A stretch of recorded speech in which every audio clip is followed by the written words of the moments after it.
అందరికీ నమస్కారం. తెలుగు స్టోరీస్ లైబ్రరీకి మీ అందరికీ స్వాగతం. ఇప్పుడు మనం వినబోయే సీరియల్ తల్లి చాటు బిడ్డ రెండో భాగం. రచన కవన శర్మ గారు. మర్నాడు కూడా అన్నపూర్ణమ్మ ఇంట్లో లైట్లు పోయాయి. ఆ 2 రోజులు లక్ష్మి టార్చ్ లైట్లు పట్టుకుంది. ఆ అవకాశాన్ని అందంగా వాడుకుని లక్ష్మి మీద తీయేటి ముద్రలు వేశాడు. 3వ రోజు అన్నపూర్ణమ్మ అడిగింది, రోజు లైట్లు పోతున్నాయి ఏమిటి రఘు, నువ్వు ఫ్యూజ్ సరిగా వేస్తున్నావా లేదా అని. ఈ పాటికి సింహం మీద చెప్పుండాలే, సింహం మీకు చెప్పుండాలే, మీ వాడు ఫిజిక్స్ పిహెచ్డి కూడా.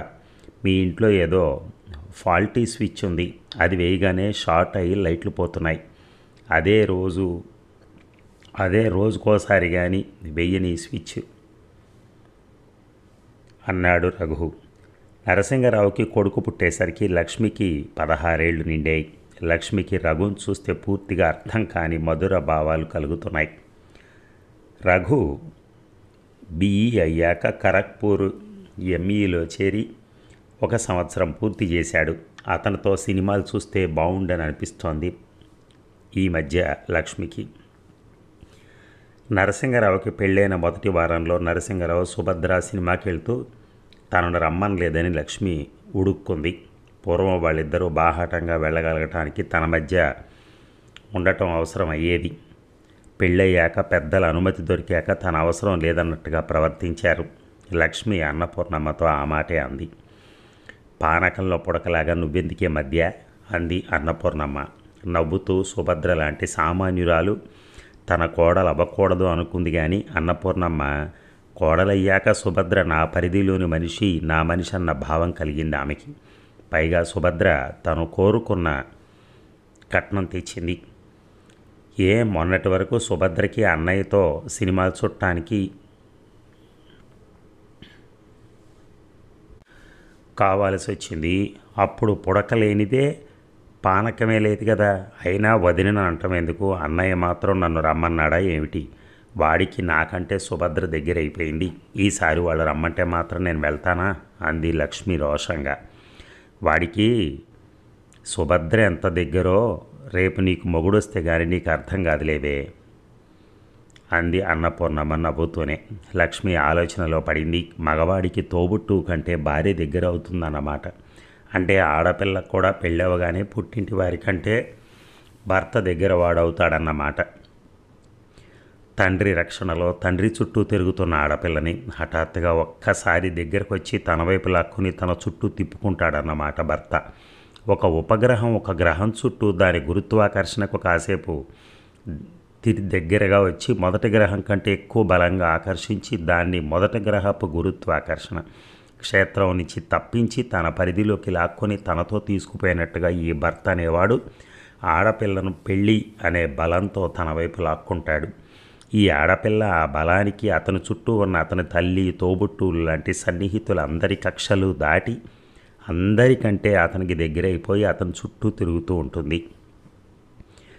నరసింగరావు సూర్యుడు. ఆ సౌర కుటుంబంలో అతి దగ్గర ఉన్న గ్రహం సుభద్ర. తను కూడా తన సూర్యుడు కనిపించినప్పుడు అతని కుటుంబంలోకి వెళ్ళిపోయి ఆ కుటుంబాలకు మెర్క్యూరీ అయిపోతుంది. తనకి ఒక సూర్యుడు కావాలి. రఘుని ఆ సూర్యుడిగా ఊహిస్తూ ఉంటే ఆ ఊహ తనకు హాయినిస్తోంది, సిగ్గునిస్తోంది. రఘును తను ఆకర్షించాలి. ఆ కృష్ణుడికి రుక్మిణి ఇక్కడ ఉందని తెలిస్తే మిగిలింది అతనే చూసుకుంటాడు. భ్రమరాంబ గారు కూడా మంచిది, ఆవిడ తనను ప్రేమగా చూసుకుంటుంది. అయితే పెరట్లో లైట్ అన్నమాట అంది అన్నపూర్ణమ్మ.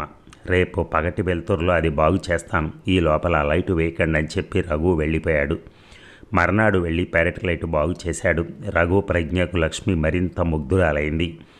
ఇంకేమైనా పనులుంటే చెప్పండి, చేస్తానన్నాడు రఘు అన్నపూర్ణమ్మతో లక్ష్మి కేసు చూస్తూ. డాల్ఫిన్ నోస్ తీసుకొచ్చి మా ఇంట్లో పెట్టు అంది లక్ష్మి వెక్కిరింపుగా. ఇంట్లో చోటు చూడండి, నేను ఆ కొండను నేను తీసుకొస్తాను, మా ఇంటి మీదకి వస్తే మాకు కుదరదు, ఇబ్బంది అవుతుంది అన్నాడు రఘు. అన్నపూర్ణమ్మ కూడా నవ్వింది. రఘుని చూస్తుంటే ఆవిడకి ఏవో అస్పష్టమైన భావాలు కలుగుతున్నాయి. రఘు వెళ్ళిపోయాడు. రఘు సెలవులకు ఉన్న నాళ్ళు లక్ష్మి భ్రమరాంబ చుట్టూ తిరగడం మొదలెట్టింది. పైగా అత్తయ్య గారు అంటూ వరసబెట్టి పిలవసాగింది. ఏమిటి లక్ష్మి, మా రఘుని గాని పెళ్ళాడతావా ఏమిటి, నన్ను అత్తయ్య అంటూ పిలుస్తున్నావు అని అడిగింది భ్రమరాంబ. పోండి అత్తయ్య గారు అంటూ లక్ష్మి సిగ్గుపడింది. భ్రమరాంబకి లక్ష్మి అంటే ఇష్టం. ఆ పిల్ల అందమైంది, చదువులో చురుకైంది. కానీ భ్రమరాంబకి అన్నపూర్ణమ్మ అంటే పెద్ద సదభిప్రాయం లేదు. అందుకని లక్ష్మి తన కోడలైతే బాగుండునన్న అభిప్రాయాన్ని బయటికి వ్యక్తం చేయలేదు. అన్నపూర్ణమ్మ విషయంలో తనకి ఏ విషయాలు నచ్చవో అవన్నీ భ్రమరాంబకే పెద్ద లోపాలుగా అనిపించవు. చుట్టాల విషయంలో కొంచెం నిక్కచ్చిగా ఉన్న అత్తగారిని కోడల్ని కూడా అన్నపూర్ణమ్మ నెత్తినే పెట్టుకుంది. రేపు రఘు అన్నపూర్ణమ్మ కల్లుడైతే వాణ్ణి నెత్తినే పెట్టుకుంటుంది. కట్నాలు కానుకలు సుభద్ర తండ్రి నుంచి రాబట్టింది. అలాంటి వాళ్ళు కూతుళ్ళకి ఇస్తారు కూడా. అంచేత అది పెద్ద విషయం కాదు. సింహం కంటే రఘు చిన్నవాడు, తెలివైనవాడు. అయినా సింహం అపురూపం అన్నట్టు మాట్లాడుతుంది. ఏ తల్లికైనా తన కొడుకు గొప్పవాడు అపురూపం అనిపించడం సహజమే. మరింకెందుకు తనకు అన్నపూర్ణమ్మ నచ్చకపోవటం అని ఆలోచించింది భ్రమరాంబ. అన్నపూర్ణమ్మకు అతిశయం ఉందేమోనని భ్రమరాంబ అనుమానం.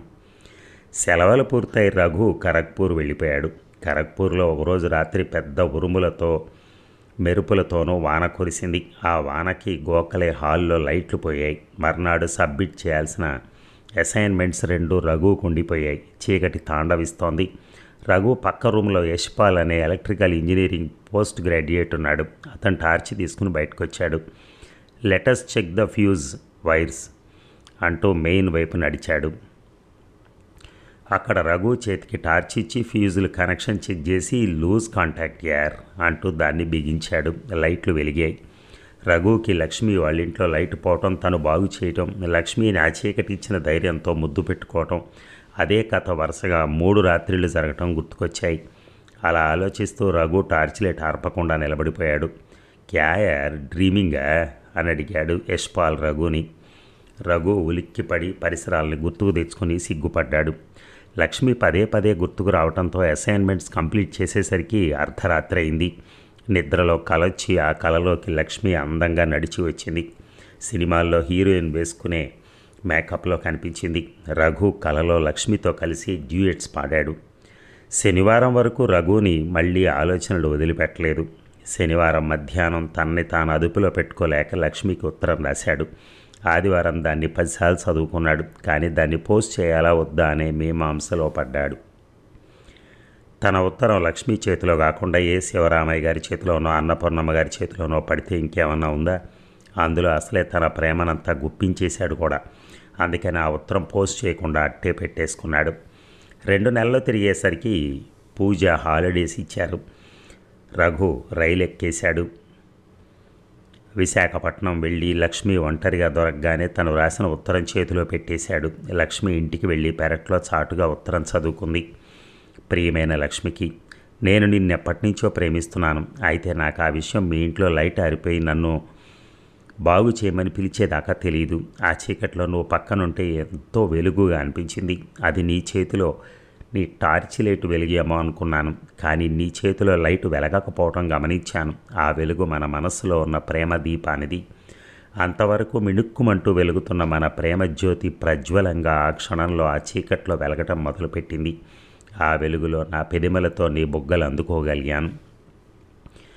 ఈ ఉత్తరం నా హాస్టల్ గదిలో కూర్చుని వ్రాస్తున్నాను. నిన్ను ముద్దు పెట్టుకోగానే సిగ్గుతో ఎర్రగా కందిపోయిన నీ బుగ్గలు నాకు అనుక్షణం గుర్తుకొచ్చి నిద్ర పట్టనీయటం లేదు. నాకు నువ్వు కావాలి. ఇట్లు నీవాడు కావాలనుకుంటున్నా.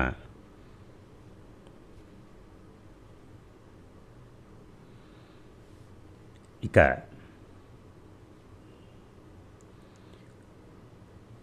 నిజం, నేను ఖరగ్పూర్ వెళ్ళాక ఉత్తరాలు రాస్తాను, జవాబిస్తావా నువ్వు కూడా అన్నాడు.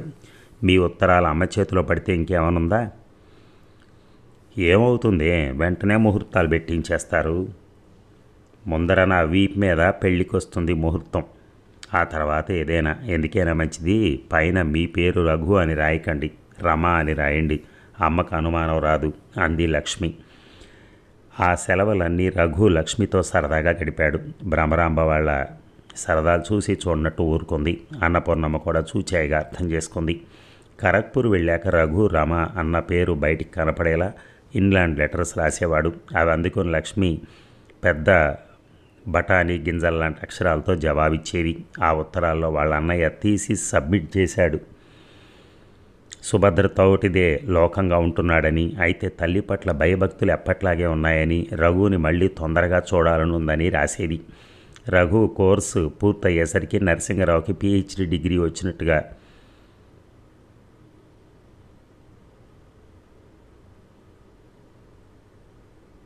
లెక్చరర్ ఉద్యోగం అయినట్టుగా లక్ష్మి నుంచి ఉత్తరం వచ్చింది. రఘు సామాన్లు సర్దుకొని ఖరగ్పూర్ సలాం కొట్టేసి విశాఖపట్నానికి రైలెక్కాడు. ఇంటికి వెళ్ళగానే తను లక్ష్మిని చేసుకోవాలనుకుంటున్న విషయం తల్లికి, ఆమె ద్వారా తండ్రికి చెప్పాలి అనుకున్నాడు. రఘు ఇంటికి చేరిన 3వ రోజు అన్నపూర్ణమ్మ శివరామయ్య ఇద్దరు రఘు వాళ్ళ ఇంటికి వచ్చారు. శివరామయ్య, మా లక్ష్మిని మీ రఘుకి ఇవ్వాలనుకుంటున్నాను. రేపు ఇవాళ కూడా మంచి రోజులే, రేపు మీరందరూ మా ఇంటికి వచ్చి పిల్లని చూసుకుంటే అన్ని విషయాలు మాట్లాడుకుందాం అన్నాడు. తెలిసిన పిల్ల, పక్కింట్లో పిల్ల, చూసేదేమిట్లేండి అన్నాడు సుబ్బారావు, రఘు తండ్రి. అదొక ముచ్చట అంది అన్నపూర్ణమ్మ. మా లక్ష్మిని పెళ్లి కూతురుగా గమనించి ఉండరు.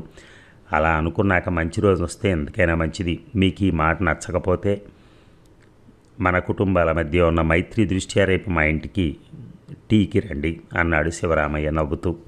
సుబ్బారావుకి లక్ష్మి తన కోడలవ్వాలని తన భార్య భ్రమరాంబ అనుకుంటున్నట్టుగా తెలుసు. అందుకని సరే అన్నాడు. ఆ మర్నాడు రఘుకి హైదరాబాదులో జూనియర్ ఇంజనీర్గా ఆర్డర్స్ వచ్చాయి. ఆ ఉద్యోగానికి రఘు ఖరగ్పూర్లో ఉండగా ఇంటర్వ్యూకి వెళ్ళొచ్చాడు. పెళ్లి చూపులు అంటేనే అబ్బాయికి ఉద్యోగం వచ్చింది. లక్ష్మి ఇంట్లో అడుగు పెడితే మన ఇంట్లో కనకవర్షం కురుస్తుంది అంది భ్రమరాంబ సంభ్రమంగా. ఈవేళ ఈ మంచి జరగటానికి, అబ్బాయి చదువుకి శక్తికి కాకుండా లక్ష్మిని చూడటానికి వెళ్ళటానికి ముడి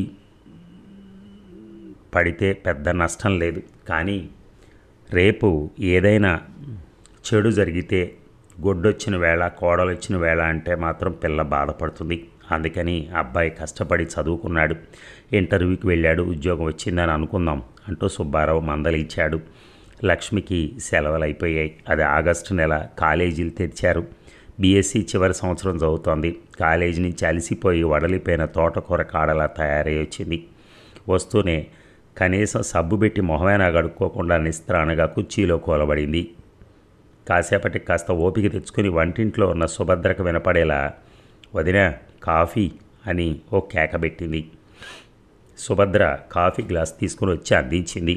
సుభద్ర, నువ్వు అలా దాన్ని నెత్తికెక్కించుకుంటే నీ పని అంతే అన్నపూర్ణమ్మ మందలించింది. ఆడపడుచు ఆమె అర్ధమొగుడు అన్నారు కదా వదిన, అన్నయ్యకి చేసే సేవల్లో సగం దాకా నేను కూడా చేయించుకోవచ్చు. నేను ఇంకా మంచిదాన్ని కనుక తలకు నూనె రాయమన్నాం, బాత్రూంలోంచి సుభద్ర తువ్వాలు అని అరవను, గుండీలు కుట్టమనను ఇంకా అంటూ ఆగింది చాలా సీరియస్గా మొహం పెట్టి. మీ అన్నయ్య నాకు 2 నెలలకైనా ఒక చీరంటూ కొంటారు, నువ్వు కనీసం ఒక రవిక గుడ్డైనా కొనవు అంది సుభద్ర. నీ కొడుకుని రోజుకి 2 గంటల పైన 2 గంటలైనా సరే ఆడిస్తాను. నువ్వు నీ శ్రీవారితో సినిమాలకి చెక్కేస్తే నేను వాడికి బేబీ సిట్టింగ్ చేయట్లా. వీటన్నిటికీ నెలకు నా ఛార్జెస్ 50 రూపాయలు ప్రతి 4వ నెల. నాకు ఆ 50 ఇవ్వకుండా నువ్వు ఒక చీర కొనుక్కో. వదిన ఆడపడుచులు హాస్యాలు ఆడుకుంటూ ఉంటే అప్పుడే 4:30 అయింది. వాళ్ళు 6:30 కల్లా వస్తామన్నారు. మీరు ఇంకా హాస్యాలు ఆపి తయారవ్వండి అంది అన్నపూర్ణమ్మ. సుభద్ర అప్పటికే శ్రద్ధగా ఫలహారాలు అవి చేసి పెట్టింది. అటు సోఫా ఇటు కదిపింది, ఇటు సోఫా అటు జరిపింది, గోడకున్న ఫోటోలకు బూజు దులిపింది, కుర్చీలలో దేళ్లకి కొత్త గలీబులు తొడిగింది, టీపాయ్ మీద గుడ్డ వేసింది. సుభద్ర హడావిడి పడుతుంటే, ఏమిటమ్మా పెళ్ళివారు చేసుకోదలుచుకుంటే ఇవన్నీ పట్టించుకుంటారా? చేసుకోదలుచుకోకపోతే ఈ హడావిడి చూసి మనసు మార్చుకుంటారా? అయినా పక్కింటి వాళ్ళ గురించి ఇంకా హడావిడి పట్టడం ఎందుకు, నీ చాదస్తం కానీ అంది అన్నపూర్ణమ్మ ఆప్యాయంగా. అసలు సుభద్ర భయం ఇల్లు సరిగా లేకపోతే చిన్నింట్లోంచి వచ్చిన పిల్లకి శుభ్రత అది ఉండదు అనుకుంటారేమో వచ్చిన వాళ్ళని. ఆ భయం ఆమెకి. మీరు అలాగే అంటారు, కానీ లక్ష్మి, ఈ పెంకి పిల్ల ఆ వచ్చే రాజకుమారుడికి నచ్చకపోతే మా వదిన సరిగ్గా ఏర్పాట్లు చేయలేదు, నేను అతనికి సరిగ్గా కనపడలేదు, మధ్యలో టేబుల్ అడ్డంగా ఉంది, బల్బ్ బ్రైట్గా లేదు బల్బులు అంటుంది అంది సుభద్ర.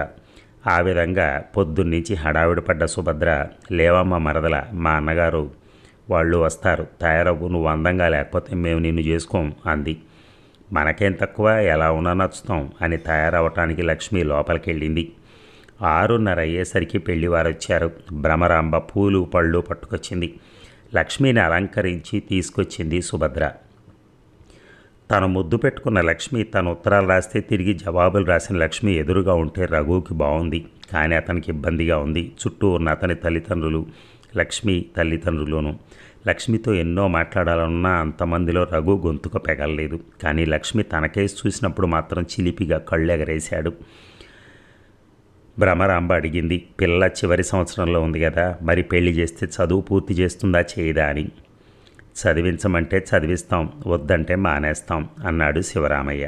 రఘు ధైర్యం చేశాడు. మేము చదివించమంటే మీరు చదివిస్తే చదువుతుందా? తన మటుక్కి తనకు చదవాలో వద్దనో ఉండదా? అదేం ప్రశ్నరా రఘు, మన దేశంలో ఆడపిల్లల చదువులు ఇంతే కదా అన్నాడు సుబ్బారావు. నాకు బీఎస్సీ పూర్తి చేయాలనుంది అంది హఠాత్తుగా లక్ష్మి. ఆ అవకాశం పోతే రాదేమోనని. ఏవమ్మా లక్ష్మి, పెళ్లి చేసుకుని బీఎస్సీ పూర్తి చేస్తావా లేక బీఎస్సీ పూర్తి చేసి ఆ పైన పెళ్లి చేసుకుంటావా అని సుబ్బారావు అడిగాడు. పెళ్ళయ్యాకే పూర్తి చేస్తుంది.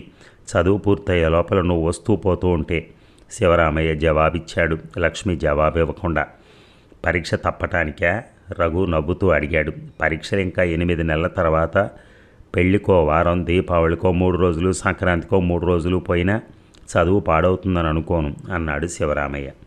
పెళ్ళెక్కడ వాయిదా పడుతుందో అన్న కంగారుతో, ఆడపిల్లల తండ్రులకు ఉండే సహజమైన ఆత్రంతో.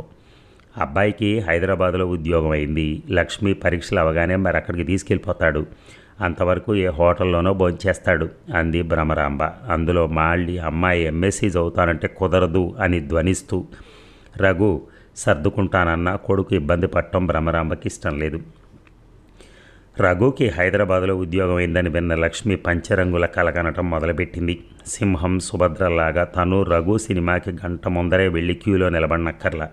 ఫ్యూను వెళ్ళి టిక్కెట్లు కొని సీట్లు రిజర్వ్ చేసి తమ కోసం నిరీక్షిస్తూ ఉంటాడు. తను ఆయన జీబులో సినిమా ఇంకొక నిమిషానికి మొదలు పెడతారనగా హాలుకి చేరుకుంటారు. తను సుభద్ర కన్నా బోల్డ్ ఎక్కువ సినిమాలు చూస్తుంది. అమ్మాయి నచ్చినట్టేనా అని అడిగాడు శివరామయ్య. నచ్చకపోతే ఖరగ్పూర్ నుంచి అమ్మాయికి రఘు అని ఉత్తరాలు ఎందుకు రాస్తాడు అన్నీ అంటూ బాంబు పేల్చింది అన్నపూర్ణమ్మ. రఘు తను లక్ష్మిని ప్రేమిస్తున్న విషయం తల్లిదండ్రులకు చెబుదామనుకుంటూ ఉంటే ఆ అవసరం లేకుండా శివరామయ్య లక్ష్మిని ఇస్తానంటూ రావటం జరిగింది. అందుకని రఘు చెప్పలేదు. అన్నపూర్ణమ్మకి ఆ విషయం తెలుసునన్న విషయం రమకి, లక్ష్మికి ఈరోజే తెలిసింది. ఆ తురుపు ముక్క ఆవిడ ఈరోజు వాడుకుంది. లక్ష్మి తల్లికి తెలిసిన విషయం రఘు తల్లి అయిన తనకు తెలియపోయినందుకు భ్రమరాంబ చిన్నపుచ్చుకుంది. శివరామయ్య కూడా ఆశ్చర్యపోయాడు. సుబ్బారావు గంభీరంగా ఉండిపోయాడు. శివరామయ్య ఆ ఇబ్బందికరమైన పరిస్థితిని తప్పిద్దామని, మాకు ఒక్కగానొక్క ఆడపిల్ల, పెళ్లి ఘనంగా చేస్తాం, లాంఛనాలు జరిపిస్తాం, కట్నం అంటూ ఉంటే నేను తీసుకుందామనుకున్నా మా అమ్మ నాన్నగారులే కట్నం తీసుకోవడం ఇష్టం లేదు, అందుకని ఆ ప్రసక్తి లేదు, నన్ను అమ్మరు అన్నాడు రఘు. సింహం పెళ్లి విషయంలో అన్నపూర్ణమ్మ చేసిన ఆర్భాటం తెలిసి అన్నపూర్ణమ్మకు తగలాలనే రఘు అలా అన్నాడు. లక్ష్మి రఘు కేసి ఆరాధనగా చూసింది. సుబ్బారావు అందుకున్నాడు. మరో విషయం, మేము కొడుక్కి కట్నం పుచ్చుకోం, అంతేకాదు మీ అమ్మాయికి నగలు కూడా పెట్టం, మీకు తోచిన ఆభరణాలు మీరే పెట్టుకోండి. అలాగే కానివ్వండి అన్నాడు శివరామయ్య. తండ్రి మాటలకు లక్ష్మి నిరాశ పొందింది. వీళ్ళ ఆదర్శం ఏం బాగాలేదు, చక్కగా వీళ్ళు కట్నం తీసుకోరాదా, నాకు నగలు పెట్టకూడదా అనుకుంది లక్ష్మి. ఆశ్వయుజ మాసంలో రఘు లక్ష్మీల పెళ్లికి ముహూర్తం పెట్టారు. దుర్గ భర్తతో పిల్లలతో వచ్చింది పెళ్లికి విజయవాడ నుంచి. తణుకు నుంచి రఘు పెత్తండ్రి పెత్తల్లి వచ్చారు. రఘు సత్యనారాయణకి సుశీలకి ఆహ్వానం పంపాడు. దుర్గ పెళ్లికే రాని సుశీల తన పెళ్లికి వస్తుందని రఘు అనుకోలేదు. అతను అనుకున్న విధంగా సుశీల రాలేదు. అన్నపూర్ణమ్మ వైపు నుంచి ఆమె అన్నయ్య పిల్లలతో పెళ్లికొచ్చాడు. ఊళ్ళలోనే ఉన్న సుభద్ర, పుట్టింటివారు, పెళ్లినాడు మాత్రం వచ్చారు. శివరామయ్య వైపు నుంచి నరసమ్మ వాళ్ళెవరూ రాలేదు. అన్నపూర్ణమ్మ చిన్నబుచ్చుకుంది. అభిమానం ఉంటే వాళ్లే వద్దురు అంది అన్నపూర్ణమ్మ. మనం కావాలనుకున్నప్పుడు వచ్చి లేనప్పుడు మానేయటానికి వాళ్ళేమీ మరబొమ్మలు కాదు, మనుషులు అన్నాడు శివరామయ్య. మరీ ఆడపడుచులకు చేసినట్టు నేను చేయలేను అన్నాను కానీ నరసమ్మకు నేను చేయలేను అన్నాను కానీ పెళ్ళిళ్ళకి రావద్దని నేను అన్నానా? సింహం పెళ్ళి పోనీ సభ్యమైన పెళ్ళి కాదు, మనం సరిగా పిలవలేదు, వాళ్ళు రాలేదు, నేను పట్టించుకోవాలా, ఇది మనకున్న చివరి పిల్ల పెళ్ళి, మన ఇంట్లో జరిగే ఆడపిల్ల పెళ్ళి ఇంటికి ఆడపడుచునని చెప్పుకునేది కదా మీ నరసమ్మ. వచ్చి లక్ష్మి నెత్తి మీద చమురైనా పెట్టద్దు అంది అన్నపూర్ణమ్మ. ఆమె జీవితంలో మొట్టమొదటిసారి నరసమ్మ రాకపోవడంలోని లోటు తెలిసింది ఆమెకి. శివరామయ్య కూడా తనకి ఉన్న ఒకే ఒక అతి దగ్గర చుట్టం తన పెత్తండ్రి కూతురు నరసమ్మ రాకపోవడం బాధగానే ఉంది. కానీ తమ కుటుంబపు పరిధి నరసమ్మ పట్టనంతగా అంతకుముందే మురుకైపోయింది. అలా ఇరుకైపోయింది. అలా ఇరుకు అవ్వకుండా తాము దానిని విస్తృతపరచుకోలేకపోయారు. ఈరోజు బాధపడి ప్రయోజనం లేదు. శివరామయ్య లక్ష్మి పెళ్ళి ఏ లోటు రాకుండా ఘనంగానే చేశాడు. అల్లుడికి ఏమీ కట్నం ఇవ్వలేదన్నది తామసింహానికి కట్నం సుభద్ర తండ్రి దగ్గర ముక్కుపిండి వసూలు చేశారన్నది శివరామయ్య మనస్సుకి శాంతి లేకుండా చేసింది. అందుకని అలకపానపు మీద అల్లుడు ఏదైనా కోరిక కోరాలని శివరామయ్య పట్టుబట్టాడు. నేను అలగలేదు అంటూ రఘు కొట్టి పారేశాడు. కనీసం మా ముచ్చట కోసం అడుగు బాబు అన్నాడు శివరామయ్య. అల్లుడి మంచితనంతో ఉక్కిరిబిక్కిరవుతున్న ఆయనకి తెల్లని కాకులు కూడా ఎక్కడో ఉండకపోవు అనిపించింది ఆ క్షణాన. ఆయన సంతోషం కొద్దీ ఇస్తానన్నప్పుడు కోరటంలో తప్పు లేదు. మామగారు తండ్రితో సమానం, ఆయన దగ్గర పుచ్చుకోవచ్చు, అడుగు అని సుబ్బారావు నచ్చ చెప్పబోయాడు. నాకు వద్దు బాబు అంటే వినరే అన్నాడు రఘు విసుగ్గా. అడగండి బావగారు నరసింగరావు గారు అన్నాడు హాస్యంగా. నువ్వు కూడా ఏమిటి సింహం? పర్వాలేదు అడుగు రఘు. అయితే ఒక హెలికాప్టర్ కావాలి. నీ కోరిక నా శక్తికి మించింది బాబు అన్నాడు శివరామయ్య. పోనీ ఒక బెంజి లారీ. ఏమిట్రా పెద్దవాళ్లతో ఆ వేళాకోళం అంటూ రఘు తండ్రి మందలించాడు. ఆయన అసలే ఇంత ఖర్చు పెట్టి పెళ్లి చేశారు కదా, ఇంకా ఇవన్నీ ఏమిటి నాన్న? సరే ఇప్పుడు కొనివ్వము. అమ్మాయిని మీ ఇంటికి పంపేసరికి కాలు చేయి కూడా తీసుకుంటాను, అప్పుడు కొంటాను, అమ్మాయితో పంపుతాను. కనుక నీకు కావాల్సిందేమిటో నిస్సందేహంగా అడుగు అన్నాడు రాజీగా శివరామయ్య. రఘు ఆలోచించాడు. చాలా రోజుల నుంచి అతనికి మోటార్ సైకిల్ కొనుక్కోవాలనుంది. అది మగవాడన్న వాడికి ఉండాల్సిన వాహనమని అతని నమ్మకం. మగవాడన్న వాడికి మోటార్ సైకిల్తో పాటు వెనక కూర్చోబెట్టుకోవడానికి ఒక మగువ కావాలి. ఆ మగువ మనసైన మగువ కావాలి. అందుకని పెళ్ళయ్యాక కొనుక్కోవాలి. హఠాత్తుగా బ్రేకులు వేస్తుంటే వెనకాతల కూర్చున్న శాల్తీ వచ్చి తనను గట్టిగా వాటేసుకుంటూ ఉంటే కౌగిలింత ఒక్కింటికి ₹1 చొప్పున లెక్క వేసుకున్న మోటార్ సైకిల్కి ఖర్చు పెట్టిన డబ్బు గిట్టుబాటు కావటమే కాకుండా 2 ఏళ్లు తిరిగేసరికి లాభాలు వచ్చి పడతాయి. అందుకని మోటార్ సైకిల్ కావాలని రఘు తన కోరిక చెప్పాడు. ఇక ఏమండోయ్ బావగారు, మావాడు అడిగేశాడు, మీరు కొనక తప్పదు, మీరు కొనకపోతే మా వాడికి కోపం వచ్చేస్తుంది, అసలే పెంకి ఘటం హెచ్చరించాడు సుబ్బారావు. మామగారు, మీరు మమ్మల్ని మరీ తీసి పారేస్తున్నారు. విమానాలు లారీలు ఇవ్వలేకపోయినా మోటార్ సైకిల్ కొనివ్వలేకపోం. రఘు, నువ్వింక అలకపానుపు దిగు. మీ ఇంటికి మా లక్ష్మి మోటార్ సైకిల్ ఒకేసారి వస్తాయి అన్నాడు నరసింగరావు. మీ చెల్లెల్ని మీరు పంపించడం విషయంలో నాకేం అనుమానం లేదు అన్నాడు రఘు హాస్యంగా. అంటే నీకు రెండో దాని విషయంలో అన్నమాట భయం. మేం మోటార్ సైకిల్ కొనిస్తే కానీ లక్ష్మిని కాపురానికి తీసుకెళ్ళకండి అన్నాడు నరసింగరావు కొంచెం తీవ్రంగా. బాగుంది, అటు మీ ముద్దుల చెల్లెలు మీ ఇంట్లోనే ఉండిపోతుంది, నేను పెళ్లి చేసుకున్నది అందుక అని అడిగాడు రఘు. హాస్యాలు శృతి మించుతున్నాయని గ్రహించి, హాస్యాలు చాలుగాని లేవరా రఘు అన్నాడు అతను తండ్రి సుబ్బారావు. అప్పగింతల సమయంలో అన్నపూర్ణమ్మ దుఃఖాన్ని ఆపుకోలేకపోయింది. మీరు నేను మన వాళ్ళను వదిలేసుకుని రాలేదా? అలాగే లక్ష్మీను. మన అదృష్టం కొద్దీ లక్ష్మి మంచి చోటుకు వెళ్తోంది. శుభ సమయంలో మీరు బాధపడరాదు అంది సుభద్ర.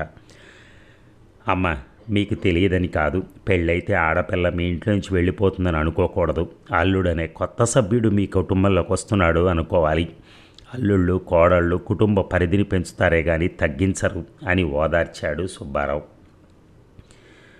ఆడపిల్లను కన్నవారికి ఈ సమయంలో నేను కాదంటం లేదు, అయినా అమ్మాయి ఇప్పుడే కాపురానికి రావటం లేదుగా, పరీక్షలు అయ్యే వరకు మీ దగ్గరే ఉంటుంది. ప్రస్తుతం పక్కింటికి 3 నిద్రల కోసం వస్తుంది, మీకు రోజూ కనిపిస్తుంది. ఆడపిల్ల పెళ్ళి అత్తవారింటికి వెళ్ళటం కోసం తల్లిదండ్రులను వదిలేస్తే మగపిల్లలు ఉద్యోగాలు వచ్చి తల్లిదండ్రులను వదిలేసి వెళ్తారు. సో ఇది కన్నుడు అంతటి వాడు కూడా శకుంతల అత్తవారింటికి వెళ్తుంటే బాధపడ్డాడని చెప్తారు. అలాంటప్పుడు మనలాంటి వాళ్ళకి దుఃఖం కలగటం సహజమే. కానీ మీరు బాధపడితే అమ్మాయి బాధపడుతుంది. ఈ సంతోష సమయంలో మీరు కొంచెం మీ బెంగను దాచుకోవాలి, లేకపోతే లక్ష్మి కూడా బెంగపడుతుంది. అందుకనే ఇంతగా చెప్పాను అన్నాడు సుబ్బారావు. అన్నపూర్ణమ్మ కళ్ళు తుడుచుకుంది. కూతురు చేతులు బియ్యపురాలు చేతిలో పెట్టి, సింహానికి దీనికి 9 ఏళ్ళు తేడా, అందుకని దీన్ని చాలా గారాబంగా పెంచాం. మా అమ్మాయిని నెత్తికెక్కించుకోమని చెప్పను, కానీ భ్రమరాంబ నవ్వి, మా దుర్గ మరో చోట కాపురం చేస్తుందన్న విషయం మాకు గుర్తుంటుందన్న పూర్ణమ్మగారు. దానత్త వారు ఎలా చూడాలనుకుంటావు, మీ అమ్మాయిని అలా చూసుకుంటాం, సరేనా? అయినా లక్ష్మి వెంటనే కాపురానికి రావటం లేదుగా అంది. అన్నపూర్ణమ్మ తేరుకుంది. అత్తవారింటి నుంచి సంక్రాంతికి ఆహ్వానం వస్తుందనుకున్న రఘుకి తన మామగారు యాక్సిడెంట్ అయిపోయారన్న టెలిగ్రామ్ అందింది. కబురు వినగానే రఘు విశాఖపట్నం బయలుదేరాడు. లక్ష్మి రఘును చూడగానే బావురు మంది, ఆత్మీయుల్ని చూడగానే దుఃఖం పెళ్ళుబిక్కుతుంది. పెళ్లి ద్వారా లక్ష్మి రఘు అత్యంత ఆత్మీయుడయ్యాడు. రఘు లక్ష్మిని దగ్గరకు తీసుకుని ఓదార్చాడు. బాగా చదువుకో లక్ష్మి, పరీక్షల దగ్గరకు వస్తున్నాయిగా, చదువులో ఎలాంటి దుఃఖాన్నైనా మర్చిపోవచ్చు అంటూ. అన్నపూర్ణమ్మ మూల గదిలోంచి బయటికి రాలేదు. అన్ని రోజులు సుభద్రే అన్ని పనులు చూసుకుంటోంది. నరసింగరావు శాస్త్రోక్తంగా కర్మ చేశాడు. దానాల దగ్గరకు వచ్చేసరికి అందరం గోదానం చేయాలన్నారు. అన్నపూర్ణమ్మ కూడా చేయమంది. సుభద్ర మాత్రం మనం ఒక 50 పెట్టి ఆవును కొన్నట్టు, అది మనం దానం చేసినట్టు నటిస్తే అది దానం పుచ్చుకున్న బ్రాహ్మణుడు మళ్ళీ దాన్ని మనకి ఆవుకి 50 అమ్మిన వాడికే 25కే అమ్మేస్తాడు. ఎందుకీ నాటకం? నిజంగా మనం ఒక 300 ఖర్చు చేసి ఆవును కొని దానం చేసి దాన్ని దానం పుచ్చుకున్న బ్రాహ్మడికి ఇంటికి తీసుకుని పోయి దాని పాడి అనుభవిస్తే ఆ దానానికి అర్థం ఉంటుంది. అలా ఇష్టం లేకపోతే బ్రాహ్మడి చేతిలో ఆ 25 డైరెక్ట్గా ఏ గోదానపు గొడవ లేకుండా పెట్టి దండం పెట్టండి అంది. అలాగే చేస్తే పెద్దయ్యోరు అతను కట్టమెట్టుకోడా అన్నాడు. ఆవును అమ్మినట్టు నటించడానికి సిద్ధపడ్డ గౌరవాడు చచ్చిపోయిన వాళ్ళ ఆత్మని ఇలాంటి అబద్ధపు పనులతో మోసం చేయటం నాకు ఇష్టం ఉండదు అంది సుభద్ర. నరసింగరావుకి సుభద్ర మాటే నచ్చింది. అన్నపూర్ణమ్మ మాట వినలేదు. ఎక్కడి నుంచో శివరామయ్య, ఏమేవ్ వాడింతగా నీ మాట వింటున్నాడని సంబరపడిపోకు, ఇట్లాంటి వాళ్లే పెద్ద అయ్యాక తల్లి మాటలు వింటాం మానేసి పెళ్ళాం మాట వింటారు, అప్పుడు వాడినేం లాభం ఉండదు అంటున్నట్టు అనిపించింది అన్నపూర్ణమ్మకి. తన చేతిలోంచి పెత్తనం సుభద్ర తీసుకుంటున్నట్టు తెలియచెప్పటానికి సుభద్ర ఈ సందర్భాన్ని వాడుకుందని అన్నపూర్ణమ్మకు అవగాహన అయింది. అందుకని అన్నపూర్ణమ్మ ఇంకా మాట్లాడలేదు. 13వ రోజున రఘు తిరిగి వెళ్ళిపోతూ, బాగా చదువుకో లక్ష్మి, పరీక్షలు అయిపోగానే హైదరాబాద్ వద్దు కానీ మీ అమ్మగారు కొంచెం బాధ మర్చిపోయే వరకు ఆవిడని కాస్త కనిపెట్టుకుని ఉండు అని లక్ష్మితో చెప్పాడు. నెల తిరగకుండానే ఇంట్లో చాలా మార్పులు వచ్చాయి. కొన్ని అడ్డుగోడలు ఏర్పడ్డాయి. మనుషులకు కుర్చీలు, బల్లలు, స్థలాలు మారాయి. నరసింగరావు తండ్రి ప్రేమగా వాడుకుంటూ వచ్చిన వస్తువులు, పాత వస్తువుల పేరుతో అటకలెక్కాయి. లక్ష్మికి అన్నపూర్ణమ్మతో కలిసి ఒక గది కేటాయించబడింది. సగభాగం ఇంట్లో అద్దెకిచ్చాడు. నరసింగరావు సాయంత్రాలు ఎక్కువగా ఫ్యాకల్టీ క్లబ్లో కూర్చుని పేకాడుతున్నాడు. ప్రతి నెల జీతం తీసుకొచ్చి అన్నపూర్ణమ్మ చేతిలో పోసే నరసింగరావు ఆ నెల తల్లికి ఇంటి బాధ్యతలు తప్పించే మిషతో సుభద్ర చేతిలో పెట్టాడు. అన్నపూర్ణమ్మకు కొడుకు ప్రవర్తన నచ్చక దాని వెనకాతల కోడలి మద్దతు ఉండుంటుందని అనుమానించి ఒక రోజున సుభద్రను నిలదీసింది. అందరు మొగుళ్ళు తమ జీతాలు వాళ్ళ పెళ్ళాల చేతిలో పెట్టినట్టే మీ అబ్బాయి పెట్టారు. నాకు గుర్తున్నంతవరకు మామగారు తన జీతం ఎప్పుడు మీ చేతికే ఇచ్చేవారు. అయినా మీ అబ్బాయి అందరిలాంటి వారు కాదు. మీరు గీసిన గీటు దాటరు. నన్ను పెళ్లి చేసుకోవడం కూడా పూర్తిగా మీరు అనుమతించాకే చేసుకున్నారు. మీరు ఒప్పుకోకపోతే నన్ను నట్టేట్లో ముంచడానికి కూడా ఆయన ఆలోచించేవారు కాదు. ఆయన అంతగా మాతృవాక్య పరిపాలకుడు. అందుకని ఆయన నా చేతికి జీతం ఇస్తే మీరు ఇమ్మన్నారు కాబోలనుకున్నాను. ఇంట్లో మార్పులు చేసి అద్దెకిస్తే మీరు ఇమ్మన్నారు కాబోలనుకున్నాను. నాకు ఆయన ఏది ఎందుకు చేశారో తెలియదు. అందుకని ఆయన్నే మీరు అడగండి అంది సుభద్ర. అన్నపూర్ణమ్మ ఒకరోజు నరసింగరావుని కదిపింది. ఈ విషయమై, ఏమిటమ్మా అసహ్యంగా ఈ గుంజుకోవటం, వీధిలో నలుగురికి తెలిస్తే నవ్వుతారు అన్నాడు. ఓ రోజు భ్రమరాంబ చూడటానికి వస్తే ఆమె దగ్గర అన్నపూర్ణమ్మ, వాడు దాని చెప్పు కింద తేలైపోయాడు వదిన గారు అని వాపోయింది. ఆ వీధిలో సుభద్ర దేవాంతకురాలని సంపాదించుకుంది. ఆ వీధిలో మగపిల్లల తల్లులు సుభద్రను భయంతో ఆ మాట అంటే అత్తారిళ్లకు వెళ్ళిన ఆడపిల్లలు ఆరాధనతో ఆ మాట అన్నారు. అన్నపూర్ణమ్మ రాత్రిళ్ళు ఉండి ఉండి ఏడ్చేది. ఆ ఏడుపుతో లక్ష్మి చదువు సాగేది కాదు. పరామర్శకు ఎవరైనా వచ్చినప్పుడల్లా మానుకున్న గాయం కెలుకుతున్నట్టు అయ్యేది. ఒకసారి లక్ష్మి కల్పించుకుంది. తల్లి మీద జాలి కొద్దీ, వదిన, మా సింహాన్ని మరీ నీ కొంగుకు ముడేసుకున్నావు అంది నిష్ఠూరంగా. దానికి సుభద్ర, లక్ష్మి, నువ్వు కూడా అలాగే అనుకుంటున్నావా? మీ అన్నయ్యకి స్వసుఖం చాలా ముఖ్యం. తనకి ఏది వీలుగా ఉంటే అది చేస్తాడు. అప్పుడు తల్లి మాట వినటం వల్ల అన్నీ సమకూరేవి గనక, బాధ్యత అంతా ఆవిడ స్వీకరించేది కనుక ఆవిడ మాట వినేవారు. ఇప్పుడు ఈ వయసులో కొన్ని కోరికలు నా ద్వారా ఆయనకి తీరతాయి. అందుకని నా మాట వింటున్నట్టు నటిస్తున్నారు. పైగా తన ప్రవర్తనలోని మార్పు వల్ల వచ్చే గొడవలకి నేను బాధ్యురాలుగా కనిపించడం వల్ల కూడా ఆయనకే సుఖం. మెతక మనుషులు ఎవరో, బలవంతులు వాళ్ళ మాట వింటారు. స్వసుఖం చూసుకునేవాళ్ళు ఎవరి మాట వింటే తమకు లాభకరంగా ఉంటుందో వాళ్ళ మాట వింటారు. నేను ఆయన్ని నా కొంగుకు ముడేసుకోలేదు. ఆయనే వచ్చి కావాలని నా కొంగుకు ముడిపడ్డారు. తల్లికైతే పూర్తి జీతం ఇవ్వాల్సి వస్తుందని, ఈ గుమస్తా కూతురు చేతికి ఎంత తక్కువ ఇచ్చినా ఇల్లు గడుపుతుందని ఆలోచించి ఉంటారు. ఊళ్ళో వాళ్ళకి నేను చెడ్డదాన్ని అయిపోయాను. జల్సాలన్నీ ఆయనవి, అన్నీ భరించి ఆ డబ్బు తీసుకుంటున్నాను. సంసారం పూర్తిగా వీధిన పడకుండా రేపు నువ్వు అత్తారింటికి వెళ్ళేటప్పుడు చీర రవికాయనా పెట్టాలా? మీ అన్నయ్యతో చెప్తే వింటారా? నా తిప్పలు నేను పడాల్సిందే. లేకపోతే సుభద్ర ఆడపడుచు అత్తారింటికి వెళ్తే ఓ గొడ్డ మొక్కైనా పెట్టలేదు అంటారు. నా కొడుకుని మీ అమ్మగారు మీ అన్నయ్యని పెంచినట్టు మాత్రం పెంచను అంది. లక్ష్మికి జవాబు తోచలేదు. తన పరీక్షలు దగ్గర పడుతున్న తల్లినో కంట కనిపెట్టి చూస్తూనే ఉంది. కూతురు పడుతున్న ఇబ్బంది అన్నపూర్ణమ్మకి అర్థమై గుండె దిటవు చేసుకుని లేచి తిరగడం మొదలెట్టింది. ఇంట్లో పనులు కల్పించుకుని చేయటం, మనవడిని ఆడించడం, కాలక్షేపాలు చేసుకుంది. తల్లి ఆ మాత్రం లేచి తిరగడం మొదలెట్టాక లక్ష్మి చదువు మీద శ్రద్ధ చూపించడానికి అవకాశం కలిగింది. పరీక్షలన్నీ లక్ష్మి బాగానే రాసింది. ఫస్ట్ క్లాస్ రాకపోయినా పాస్ కాకపోను అనుకుంది.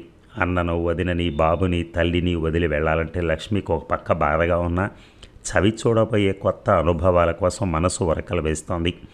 లక్ష్మికి పరీక్షలు అవగానే భ్రమరాం వచ్చి, అమ్మాయిని కాపురానికి తీసుకెళ్తాం, కొన్నాళ్ళు మా ఇంట్లో ఉండి ఇక్కడి నుంచి హైదరాబాద్ వెళ్తుంది, మంచి రోజు చూసుకుని దిగబెట్టండి అంది.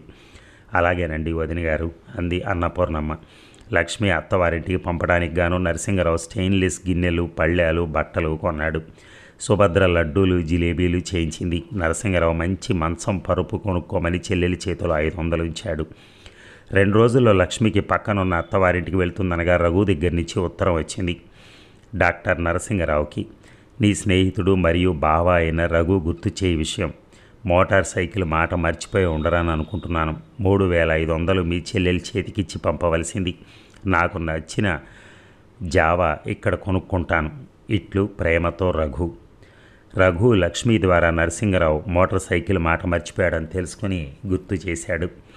ఆ ఉత్తరం చూడగానే నరసింగరావు తన నెత్తి మీద ఎవరో సుత్తితో కొట్టినట్టుగా దిమ్మెరపోయాడు. అతను ఆ విషయాలు పూర్తిగా మర్చిపోయాడు. చెల్లెల్ని అత్తవారింటికి పంపడానికి ఇప్పుడు ఓ 1000 రూపాయలు ఖర్చు చేశాడు. ఇప్పటికే మరో 3500 కావాలి. తండ్రి చావుకే చాలా ఖర్చు అయింది. సంవత్సరికాల ఖర్చు ఉండనే ఉంది. ఏమిటిరా ఉత్తరం అని అన్నపూర్ణమ్మ అడిగింది.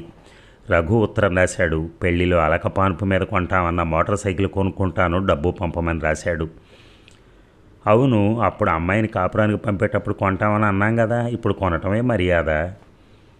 అలకపానుపు అనేది ఒక ముచ్చట, తమాషా, దాన్ని సీరియస్గా తీసుకుంటే ఎలా అంది సుభద్ర. మరే అన్నాడు నరసింగరావు. తమాషా ఏమిట్రా? అతను వద్దు ముర్రు అంటుంటే మీరే అడగమని బలవంత పెట్టి ఇప్పుడు తమాషా అంటే ఎలాగా? అతను అడిగినప్పుడు తమాషాగానే అడిగాడు అనుకున్నాం, అందుకే సరే అన్నాం. అప్పుడు అలా అని ఇప్పుడు మానేస్తే అతను కోపం రాదా? కోపం వస్తే ఏం చేస్తాడట? లక్ష్మిని మన ఇంట్లోనే ఉంచేస్తాడా? ఉంచని. లక్ష్మి మనకేమన్నా బరువా ఏమిటి? మన ఇంట్లో ఉంచుకోవడానికి అయితే దానికి అప్పుడు అందుకే పెళ్లి చేసామా? మన ఇంట్లో ఉంచుకోవడానికే. ఇస్తామన్నది ఎగ్గొడితే మన మర్యాద ఏం గాను? అయినా ఇస్తానన్నది మామగారు, ఆయనే లేరు ఇప్పుడు అంది సుభద్ర కల్పించుకుని. అన్నయ్య మాత్రం పౌరుషానికి పోలేదా? విమానాలు, లారీలు ఇవ్వమేమో కానీ మోటార్ సైకిల్ కొని ఇవ్వలేమా అని అనలేదా అంది లక్ష్మి కోపంగా. అప్పుడే బొగుడు వెనకేసుకొస్తున్నావే అంది సుభద్ర నవ్వడానికి ప్రయత్నం చేస్తూ.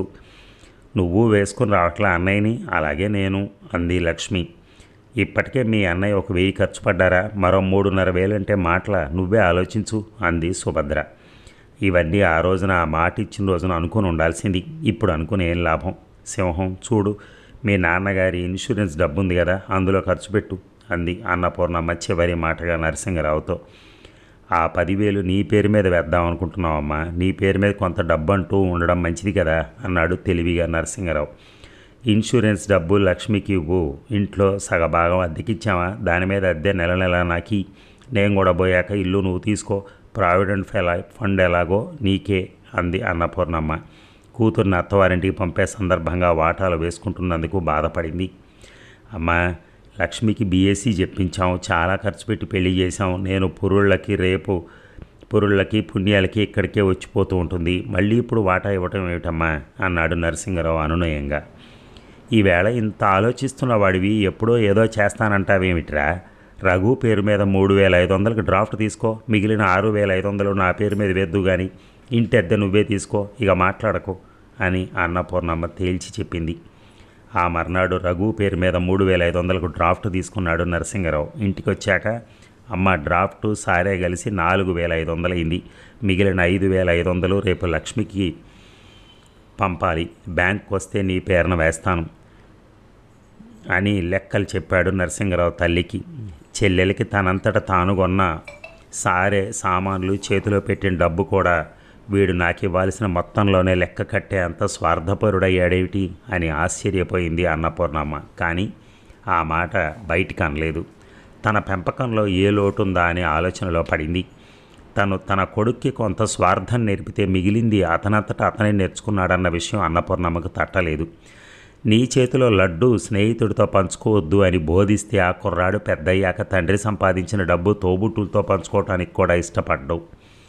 లక్ష్మి అత్తవారింటికి కాపురానికి వెళ్ళింది. వారం రోజులు భ్రమరాంబ దగ్గర ఉన్నాక రఘు వచ్చి హైదరాబాద్ తీసుకుని వెళ్ళాడు.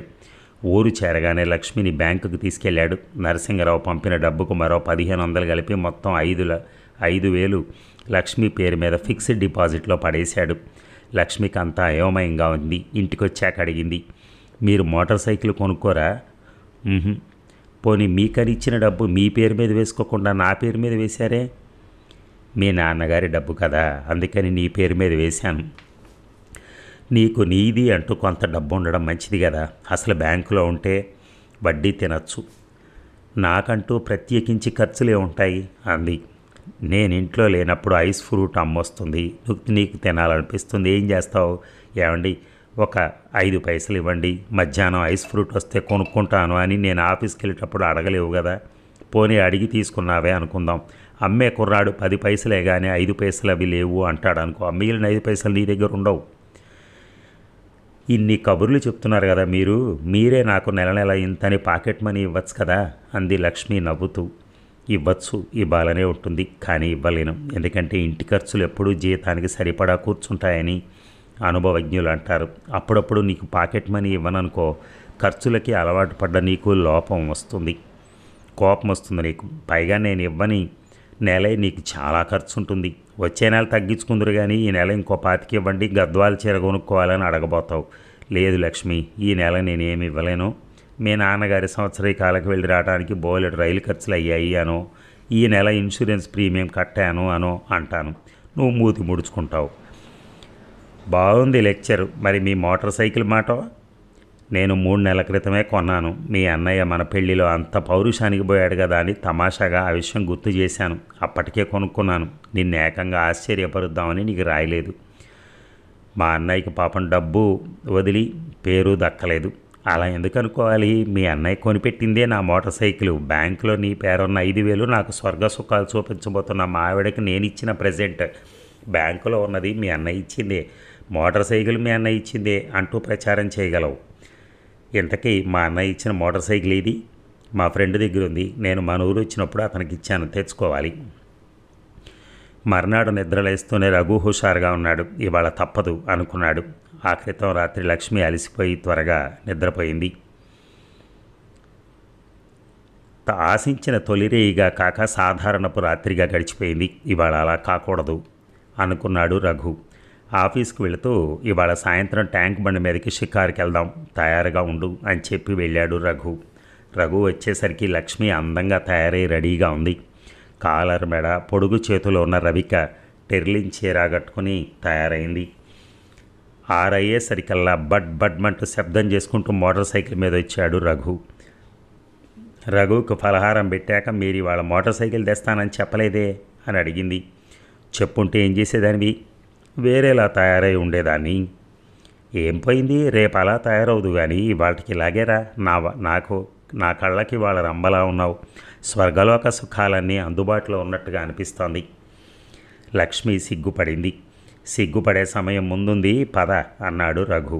ముందు బజార్కి వెళ్ళారు. లక్ష్మి కోరిక మీద ఇద్దరికీ సరిపడే మంచం, పరుపు, ఓ డ్రెస్సింగ్ టేబుల్ కొన్నారు.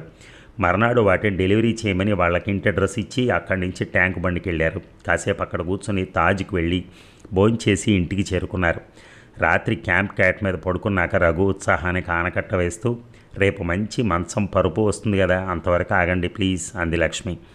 రేపు మరేవంకా పెట్టరాదమ్మాయి అంటూ రఘు ఒప్పుకుని ఆమెను కౌగిలించుకుని నిద్రపోయాడు.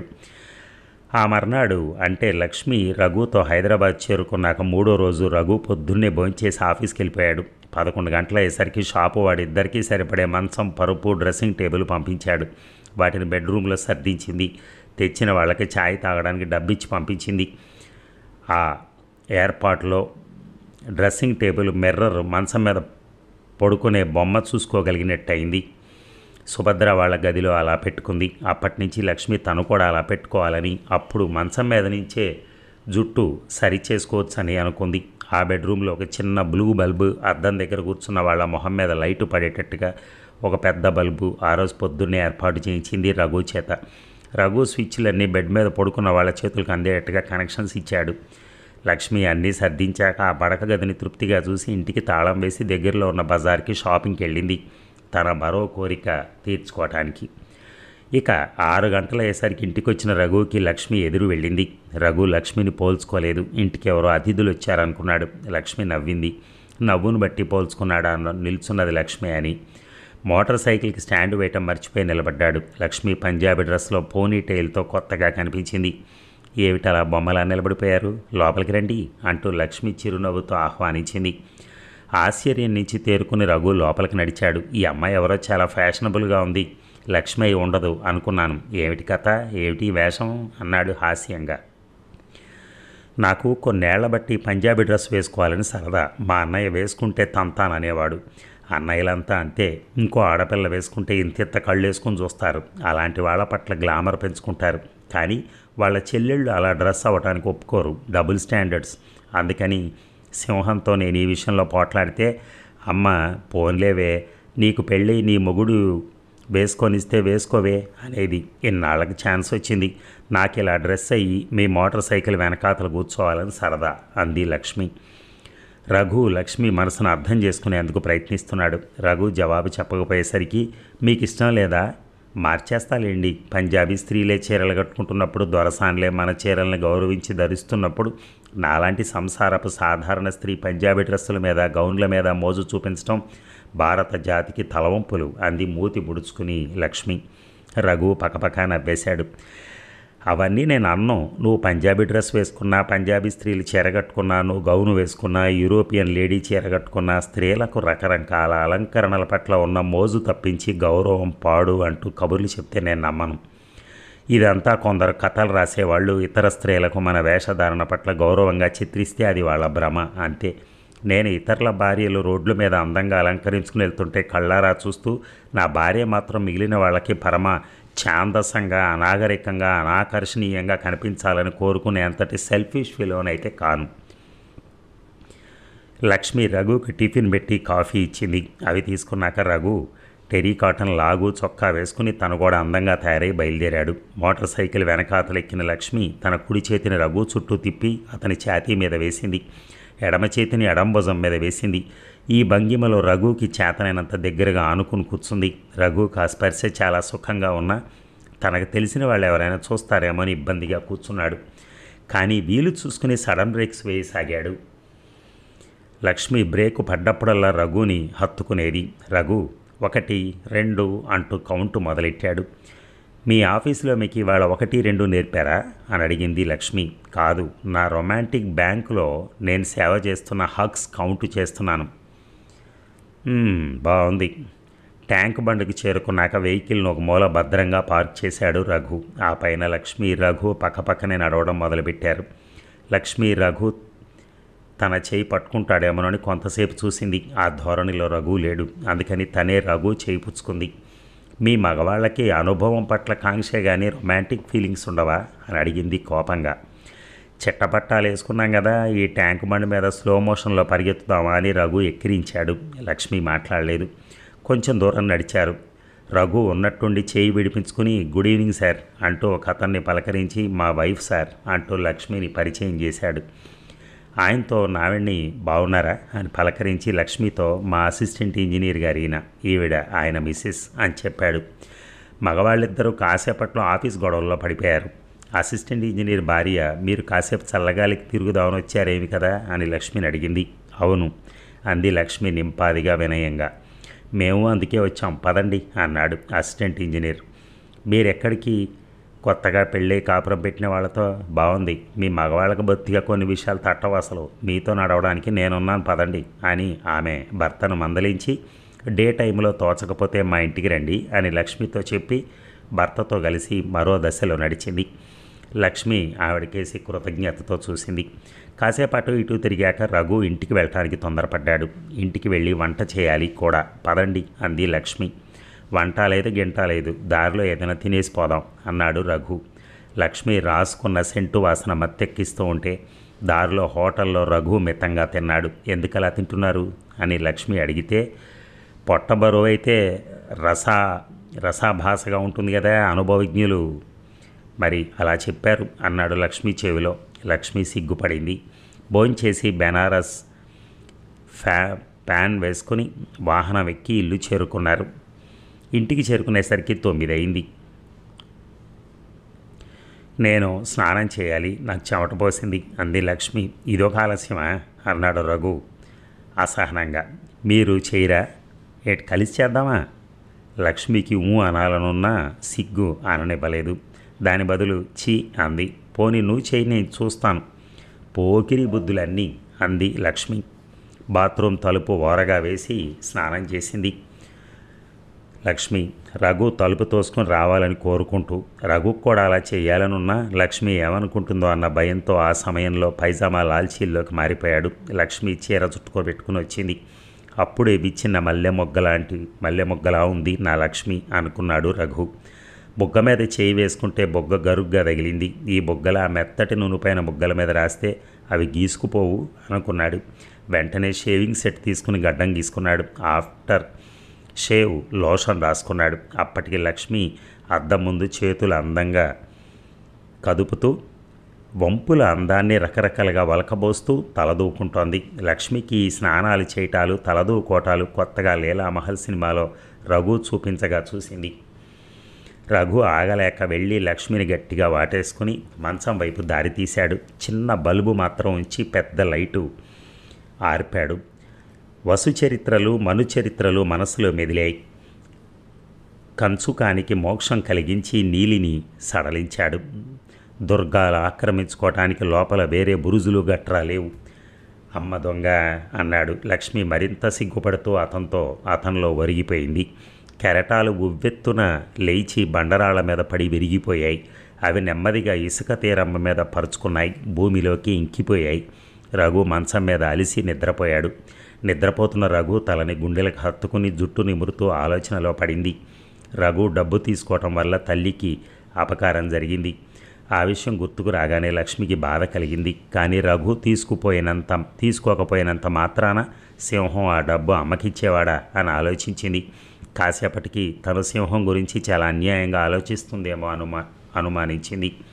తల్లికి నిజంగా ఏదైనా ఇబ్బంది కలిగితే అన్నయ్యే చూడగలడు, చూస్తాడు. చూడకపోతే ఊళ్ళో వాళ్ళు నోట్లో గడ్డి పెట్టరు. కానీ సుభద్ర పడనివ్వాలి కదా. తను ఇలా ఆలోచిస్తుంది ఏమిటి? తనకు మాత్రం అత్తగారు లేరా? తను మాత్రం ఒక ఇంటి కోడలు కాదా? ఎవరైనా తన గురించి ఇంత నీచంగా ఆలోచిస్తే తను భరించగలదా? అలాంటప్పుడు తన సుభద్ర గురించి అలా ఆలోచించకూడదు కదా. అందులోనూ సుభద్ర తన స్నేహితురాలు. అయినా ఆ ఇల్లు తనకెంతో ఆప్యాయమైందేనా? అది అన్నయ్య ఇల్లే కానీ తనది కాదు. ఆ సమస్యలు తనవి కావు. ఈ ఇల్లు తనది. ఈ ఇంటి గోడలే తను ఏలాల్సిన రాజ్యానికి ఎల్లలు. లక్ష్మి నెమ్మదిగా తృప్తిగా నిద్రలోకి జారుకుంది. ఇక శివరామయ్య పోయి గిర్రున సంవత్సరం తిరిగింది. సంవత్సరీకాలు వచ్చాయి. అన్నపూర్ణమ్మ పెత్తనం కరిగిపోయి ఈ ఏడాదిలో క్రమేపీ సుభద్ర అధికారం స్థిరపడింది. నరసింగరావు ఇంటి ఖర్చుకంటూ కొంత డబ్బును సుభద్ర చేతిలో పెడుతున్నాడు. అది పొదుపుగా వాడి మిగిలితే సొంత ఖర్చులకు వాడుకుంటోంది. సుభద్ర సంవత్సరీకాలకి కూతుర్ని అల్లుణ్ణి పిలవమని అన్నపూర్ణమ్మ చెప్పలేదు. సుభద్రే లక్ష్మి వాళ్ళ ఆయన సంవత్సరీకానికి రాకపోతే ఎలా, ఉత్తరం రాసి పిలవండి అని నరసింగరావుకి చెప్పి ఉత్తరం రాయించింది. రఘు సెలవు పెట్టి లక్ష్మిని తీసుకుని వెళ్ళాడు. అన్నపూర్ణమ్మ ఎక్కడ ఇలా చేయండి అలా చేయండి అంటూ సుభద్రకు నరసింగరావుకి సూచనలు ఇవ్వలేదు. తనను వాళ్ళు ఏదైనా చేయమని అడిగితే ఆ పని మాత్రమే చేస్తూ గడిపేసింది. రఘు సంవత్సరీకాలు అవగానే సెలవు లేదంటూ ప్రయాణం అయ్యాడు. లక్ష్మి నేను మరో 2 రోజులుండి వస్తాను, మా వాళ్లతో మాట్లాడినట్టే లేదు అని అడిగింది. అన్నగారు మీరు లక్ష్మిని 2 రోజులు విడిచి ఉండగలిగితే మా దగ్గర ఉంచి వెళ్ళండి. మీరున్న 2 రోజులు లక్ష్మి మీ ఇంట్లోనే పడుకుంది కదా, కాపురానికి వచ్చాక లక్ష్మి పుట్టింటికంటూ రాలేదు అంది సుభద్ర. రఘు సరే అలాగే కానివ్వండి, లక్ష్మి వీలైనంత త్వరగా వచ్చేటప్పుడు ఉత్తరం రాయి, స్టేషన్కి వస్తాం అని చెప్పి వెళ్ళిపోయాడు. ఆ రోజు రాత్రి తండ్రిని తలుచుకుని పోయిన తండ్రితో తను పోనందుకు తల్లి కుమిలిపోతూ ఉంటే లక్ష్మి తల్లిని ఓదారుస్తూ ఆమె దగ్గరే పడుకుంది. మర్నాడు లక్ష్మి తల్లిని అడిగింది, ఏమిటమ్మా మరి నాన్నగారు పోయినప్పటి నుంచి అంత దిగులు పడిపోయావు? ఏదో ఇంట్లో పనులు కల్పించుకుని చేస్తూ ఉంటే జ్ఞాపకాలు అంతగా బాధించవు కదా అని. ఈ మాటలు హాల్లో కూర్చుని తీరుబడిగా క్రితం 2 రోజులు న్యూస్ పేపర్ చూస్తున్న నరసింగరావుకి, వంటింట్లో పనిచేసుకుంటున్న సుభద్రకు వినిపించాయి. ఆ ఇద్దరు లక్ష్మితో పాటు అన్నపూర్ణమ్మ జవాబుకి ఎదురు చూశారు. కాసేపు అన్నపూర్ణమ్మ మాట్లాడలేదు. ఆ తర్వాత చాలా నెమ్మదిగా, నీకు తెలియదే లక్ష్మి, సింహం చాలా మారిపోయాడు. ఇప్పుడు పెత్తనం అంతా వాడి పెళ్ళాంది. ఎంత బతికి వాళ్ళ దాన్ని బియ్యం ఒక్క పావు పోసేదా 2 పోసేదా అని అడగాన దాన్ని. ఇలా అడగకుండా పోస్తినా దాని మొగుడు సంపాదన అంతా నేను తగలేస్తున్నాను అనుకుంటుంది అంది. మాటలు చెవులు రిక్కించుకొని వింటున్న సుభద్రకు వినపడ్డాయి. ఆ మాటలు వింటూనే ఆమె తారాజుబలా లేచొచ్చి, నేను ఎప్పుడల్లా అనుకున్నానట, నాకు తెలియక అడుగుతాను, ఎప్పుడు అనుకున్నానట నేను అని అన్నపూర్ణమ్మను నిలదీసింది. అన్నపూర్ణమ్మ కూతురు అక్కడే ఉండటం వల్ల కలిగిన నిబ్బరంతో 2 నెలల క్రితం మా అన్నయ్య కుటుంబం వచ్చినప్పుడు మరో 2 రోజులుండి వెళ్ళండిరా అన్నానని నువ్వు నాతో వెళ్తామన్నా వాళ్ళని వెళ్ళనీయకుండా పోషించడానికి మనం ఆస్తులేమీ రాసులు పోసుకుని కూర్చోలేదు కదా అంటూ పోట్లాడా అని సుభద్రని అడిగింది. నువ్వే చెప్పు లక్ష్మి, ఈ ఊరికి ఆసుపత్రి పని మీద, యూనివర్సిటీ పని మీద కొత్తగా పెట్టిన కాల్టెక్స్ కంపెనీలో ఉద్యోగాల కోసం ఎంతోమంది వస్తుంటారు. మన మీద ప్రేమతో ఎవరూ రారు. మీ మామయ్య గారు కాల్టెక్స్లో కొడుక్కి ఉద్యోగం గురించి ప్రయత్నిద్దామని వచ్చారు. వచ్చిన పని చూసుకుని వెళ్తామన్నారు. ఇంకా 2 రోజులుండి వెళ్ళమని మీ అమ్మగారు బతిమాలారు. ఆయనేమో అలాగేనని ఉండి వెళ్ళారు. నాకు కోపం వచ్చింది. ఈ గడ్డు రోజుల్లో మనమెంత, మన ఆస్తులు ఎంత, నేను మాత్రం ఇంటికి వచ్చిన చుట్టాలని పొమ్మంటం లేదే, వెళ్తామన్న వాళ్ళని ఉండమంటం ఎందుకని పోట్లాడాను అంది సుభద్ర. మా అన్నయ్య కుటుంబం మిగిలిన బంధువులు ఒకటే, ముక్కు మీద వేలేసుకుంది అన్నపూర్ణమ్మ. ఆవిడ మాటలు విని నరసింగరావు లేచొచ్చాడు. నువ్వేమనుకోనంటే ఓ మాట చెప్తానమ్మా. నా చిన్నప్పుడు అప్పటికింకా లక్ష్మి పుట్టలేదు. నరసమ్మత్త విజయనగరం వెళ్తూ ఈ ఊళ్ళో దిగింది. అప్పుడు మన ఇంట్లో జరిగిన రాద్ధాంతం నా మనసులో బాగా ముద్రపడిపోయింది. నరసమ్మత్త ఎవరు అని సుభద్ర అడిగింది. మా చిన్న తాతగారి కూతురు. మా తాతగారు బతుకున్న రోజుల్లో నరసమ్మత్తకి మా ఇంటి ఆడపడుచుగా మర్యాదలు జరిగేవి. ఆవిడ మా తాతగారు పోయిన 2 సంవత్సరాలకోసారి మా ఇంటికి వచ్చింది. అత్త వెళ్ళిపోయాక మా అమ్మతో నువ్వేమన్నావో గుర్తుందా? సంపాదించేవాడి తల్లిదండ్రులు, తోబుట్టువులు, ఇంటి చాకిరీ చేసి ఆడదాని తల్లిదండ్రులు, తోబుట్టువులు తప్పించి మిగతా అందరూ దూరపు బంధువులే అన్న నిర్వచనం ఇచ్చావు. ఇవాళ సంపాదన నాది, చాకిరీ సుభద్రది. అందుచేత నీ నిర్వచనం ప్రకారం మామయ్య ఈ ఇంటికి ప్రస్తుత పరిస్థితుల్లో దూరపు బంధువు. నాన్నగారు బతికున్న రోజుల్లో ఇంటి పెత్తనం నీదైన రోజుల్లో దగ్గర బంధువు. నరసింగరావు ఆ విషయం గుర్తు చేశాక అన్నపూర్ణమ్మ నోరెత్తలేకపోయింది. ఆ మాటలు అన్న రోజున తన నొసటన వైదభ్యం రాసుందని అన్నపూర్ణమ్మ అనుకోలేదు. తను ముత్తైదువుగానే పోతుందని, అందుకని తను బతుకున్నన్నాళ్ళు ఇంటి పత్తనం తందేనని భ్రమించింది. ఆ చవక రోజుల్లో కనుక మీ అమ్మగారు అంతమందిని దగ్గర బంధువుల లిస్టులో వేశారు. ఈ రోజుల్లో అత్తగారికి, మామగారికి, మొగుడికి, పిల్లలకి చాకరీ చేసి మెప్పించగలిగితే అదే గొప్ప ఆడదానికి. తల్లిదండ్రులకి, పిల్లలకి అన్నం పెట్టగలిగితే చాలు, మగాడు ధన్యుడే అంది సుభద్ర. సుభద్ర తన చుట్టూ తన వాళ్ళకి నిర్వచనం చెప్పే చిన్న గీత గీసుకుంది. సుభద్ర తనతో ఇదంతా కావాలనే చెప్పిందని లక్ష్మి అనుకుంది. లక్ష్మికి చేయాల్సిన విధాయకం తనకీ లేదని లక్ష్మికి తెలియచెప్పటమే సుభద్ర అన్న మాటకు లక్ష్యం.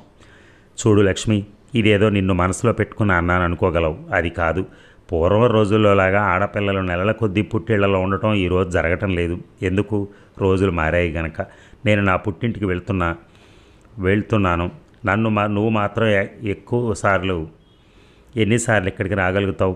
వచ్చినా ఎన్ని రోజులు ఉండగలుగుతావు? నీకు కుదురుతుందా? కుదరదు. పూర్వం వాళ్లకు కుదిరి మనకు కుదరటం లేదంటే అర్థం ప్రపంచంలో మార్పు వచ్చింది, పరిస్థితుల్లో మార్పు వచ్చింది. అందరం ఆ విషయం గుర్తుంచుకోవాలి.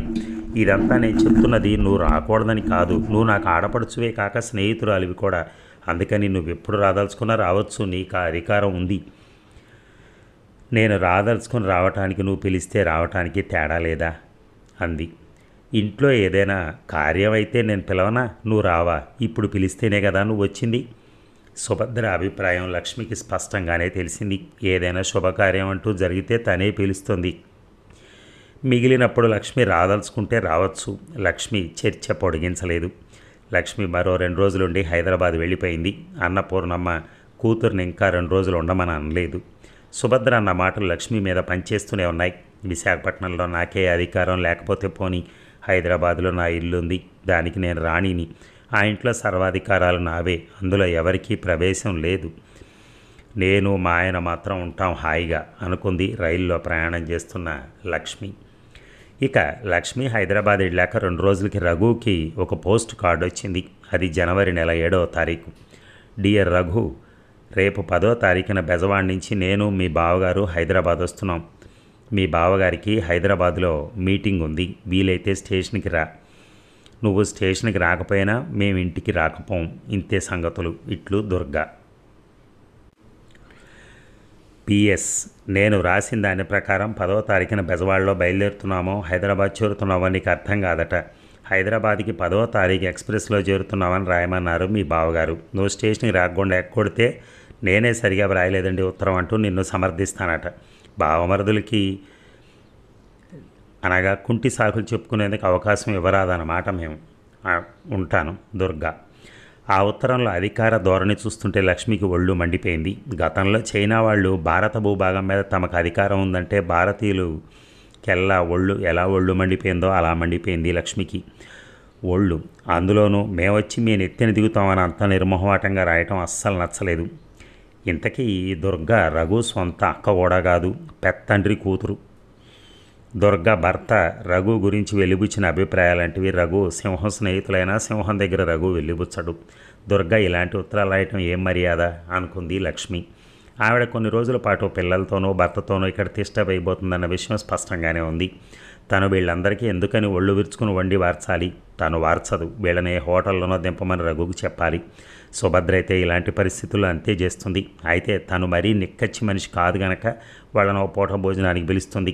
అది కూడా లక్ష్మి ఆలోచించింది. అలాగా సాయంత్రం రఘు వచ్చి ఉత్తరం చూస్తుంటే లక్ష్మి తన అభిప్రాయాన్ని రఘుకు చెప్పింది. అదేం బాగుంటుంది, దుర్గక్క రాక వస్తుంటే అన్నాడు రఘు. ఎందుకు బాగుండదు? బ్రహ్మాండంగా ఉంటుంది. ఏడాది క్రితం చైనా వాళ్లతో యుద్ధం వచ్చినప్పటి నుంచి ధరలు మండిపోతున్నాయి.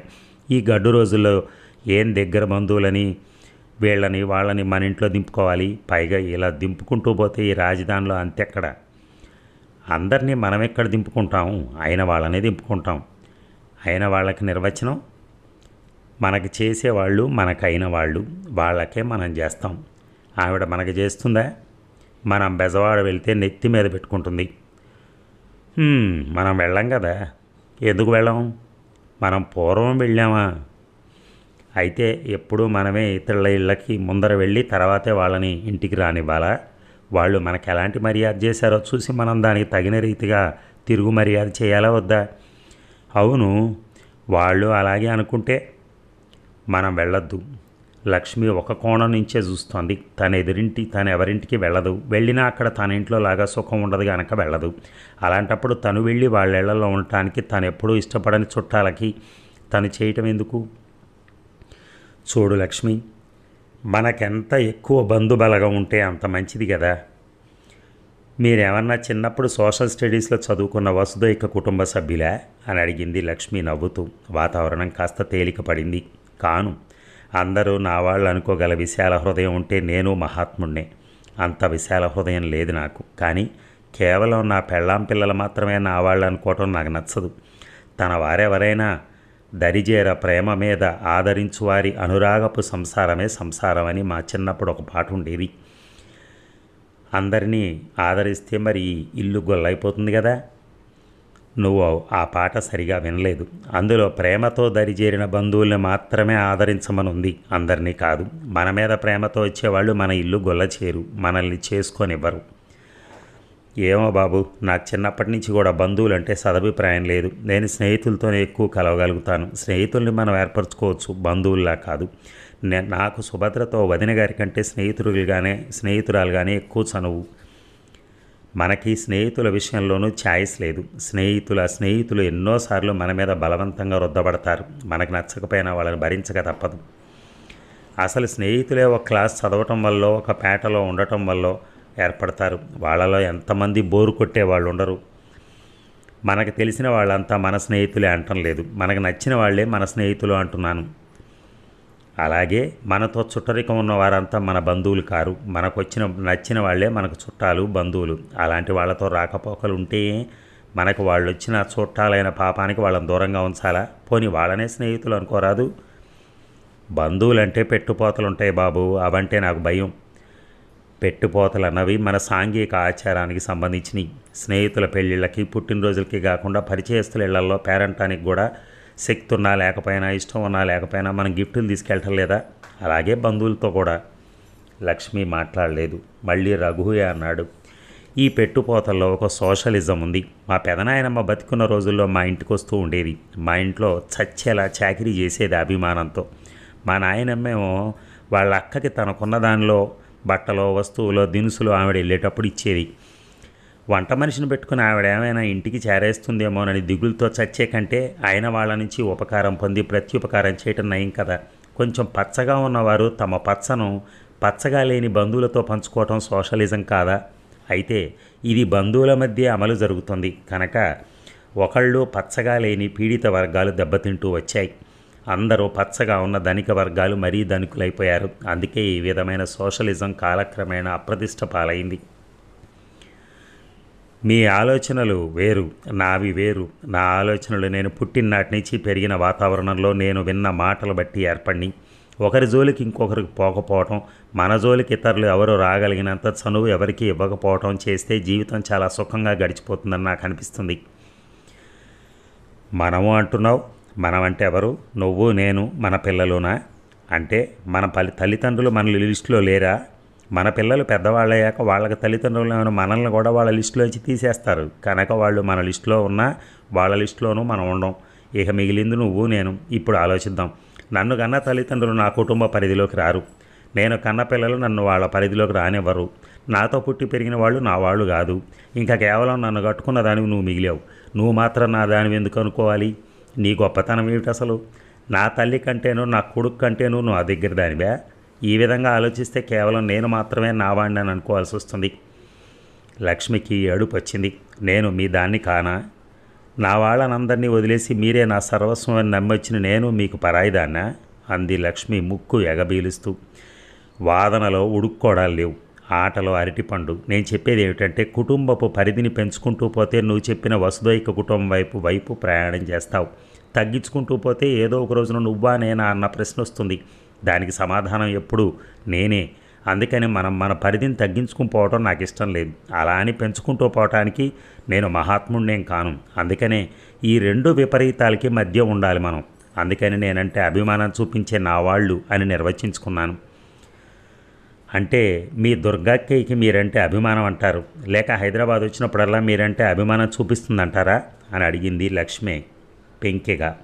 రఘు నవ్వాడు. నవ్వి, లక్ష్మి నీకు కథ చెప్తా విను. మా తాతగారు మా నాన్నగారు చిన్నప్పుడే పోయారు. మా పెదనాన్నగారు అంటే దుర్గా వాళ్ళ నాన్నగారు తను కష్టపడి చదువుకుని మెట్రిక్ పాస్ అయ్యారు. మెట్రిక్ పాస్ అయ్యి ఉద్యోగంలో చేరి మా నాన్నగారికి ఇంటర్ దాకా చెప్పించారు. మా నాన్నగారు ఇంటర్ పాస్ అయ్యి ఉద్యోగంలో చేరాక ఆయన ఉద్యోగం మానుకుని BA చదివారు. ఆయన BA పూర్తి చేసి ఉద్యోగంలో చేరి మా నాన్నగారిని MA దాకా చదివించారు. మా నాన్నగారు యూనివర్సిటీలో ఉద్యోగం చేస్తూ PhD చేశారు. మా అమ్మ, మా దొడ్డమ్మ వాళ్ళతో సహకరించబట్టి వాళ్ళు పరస్పరం సహాయం చేసుకుంటూ ఇద్దరు వృద్ధిలోకి వచ్చారు. ఈ రోజుల్లో సోషల్ సెక్యూరిటీస్ అంటూ కొన్ని ఏర్పడ్డాయి. అందుకని బంధువులకున్న విలువ తగ్గింది. పూర్వం బంధువులు కష్టాలు వస్తే ఆదుకునేవారు.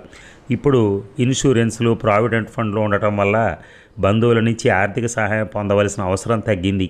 అందువల్ల బంధువులు అంటేనే మనుషుల ధోరణులు మారిపోయాయి. మీ దుర్గక్కయ్యని హోటల్లో దింపుతున్నామని ఎంత లెక్చర్ ఇచ్చారండి, మన ఇంటికే తీసుకురండి అంది లక్ష్మి. 10వ తారీఖున లక్ష్మి, రఘు స్టేషన్కి వెళ్ళారు. దుర్గని ఆమె భర్తను కలుసుకున్నారు. పిల్లలేరి అని అడిగాడు రఘు. మా అత్తగారు చూసి పెడతామన్నారు అంది దుర్గ. సెకండ్ హనీమూనింగ్ అన్నమాట అన్నాడు రఘు నవ్వుతూ. రఘు స్టేషన్ బయట తన ఇంటికి ట్యాక్సీ మాట్లాడబోతుంటే, మీ బావగారికి కంపెనీయే హోటల్ బుక్ చేసింది, కారు పంపుతుంది అంది దుర్గ. మా ఇంట్లో దెక్కుండా అదేమిటి అని రఘు కోపంగా అన్నాడు. నువ్వే చెప్పావు కదా మాది హనీమూనింగ్ ట్రిప్ అని. మరి మీ ఇంట్లో దిగితే ఇంకా హనీమూన్ ఏమిటి నా మొహం? వంటిల్లు నాకు అప్పచెప్పి అక్కయ్య లక్ష్మికి పులిహార చేయటం రాదు, అందుకని నా నోరు చచ్చిపోయింది, కాస్త పులిహార చేయవా అంటూ నువ్వు మరదలను తీసుకుని వీధిలోకి చెక్కేస్తావు. మేమే వంటింట్లో ఉంటాం. నువ్వు బావగారు రోజు 10 గంటల వరకు చెట్టాబట్టలు వేసుకుని షికారులు కొట్టరండి, అంతేగాని హోటల్లో దిగుతామంటే ఒప్పుకోను అన్నాడు. మీటింగ్ ప్లేసు హోటల్ దగ్గర, వెళ్ళి రావటం సుఖం. 13వ తారీఖు కానీ మీ ఇంట్లో పూట ఉండి మరి బెజవాడ వెళ్తాం, సరేనా అంది దుర్గ. ఇంతలో కంపెనీ కారు వచ్చింది. దుర్గ భర్త అందులో వెళ్ళిపోయారు. రఘు మోటార్ సైకిల్ స్టార్ట్ చేశాడు. లక్ష్మి ఎక్కింది. చూసావా, అత్తగారులు పిల్లల్ని కూడా చూసి పెడతారు, అధికారం చేయటమే కాకుండా అన్నాడు రఘు దారిలో లక్ష్మిని ఉడికించే ఉద్దేశంతో. లక్ష్మి, నేను అత్తగారుల విషయం మాట్లాడలేదు అంది. 12వ తారీఖు వచ్చింది. ఆ మర్నాడు దుర్గ వస్తుంది. అందుకని రఘు దుర్గకి చీర కొనే ఉద్దేశంతో లక్ష్మిని తీసుకుని గద్వాల్ చీరల కొట్లకు వెళ్ళాడు. దుర్గ కొంటున్న విషయం లక్ష్మికి చెప్పలేదు. అక్కడ లక్ష్మి, ఈ రంగు నాకు ఇష్టం లేదు అంది. నీ ఖాదీ చీర దుర్గకి అన్నాడు రఘు. ఇంటి దగ్గర ఎందుకు చెప్పలేదు? చెప్పుంటే ఇక్కడెందుకు చర్చ?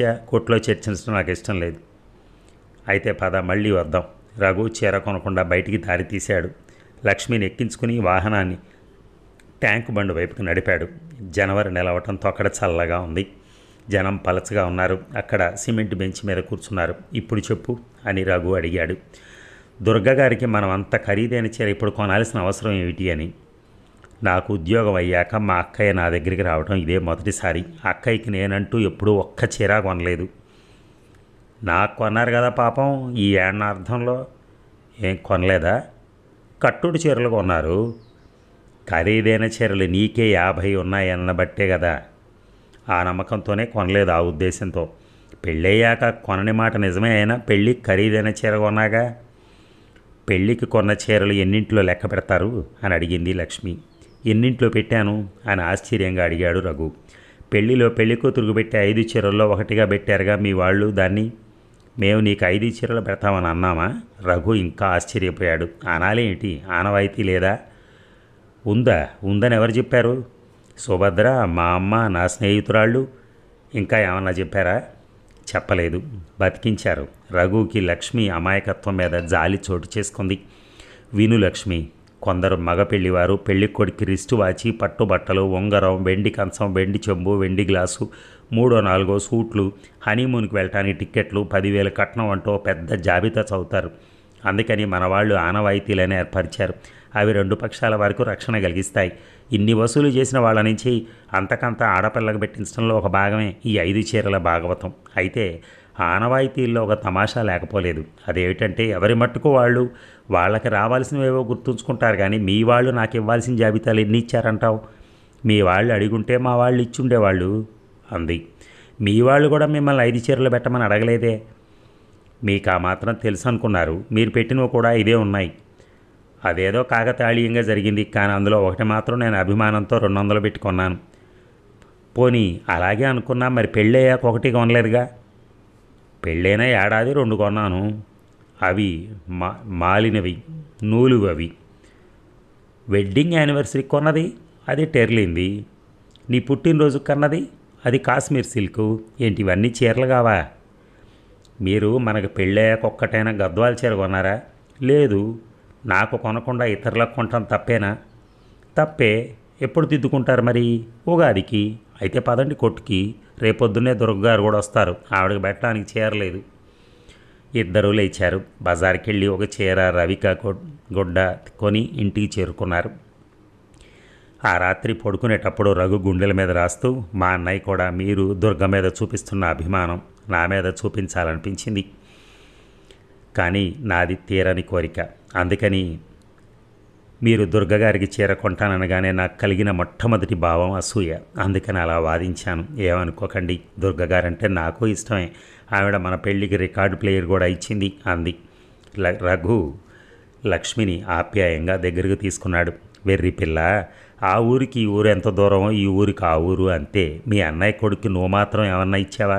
సుభద్రకి ఇచ్చావు. హైదరాబాద్ ద్రాక్ష అయినా కొని ఇచ్చావా మీ అన్నయ్యకి? లేదు కదా. వాళ్ళు ఇవ్వలేదు, తిరిగి ఏమీ పొందలేదు చెల్లు అన్నాడు రఘు.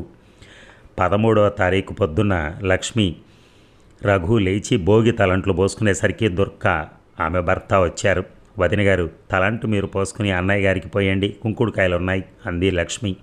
అన్నీ హోటల్లోనే అయిపోయాయి, కాఫీ టిఫిన్లతో సహా అంది దుర్గ.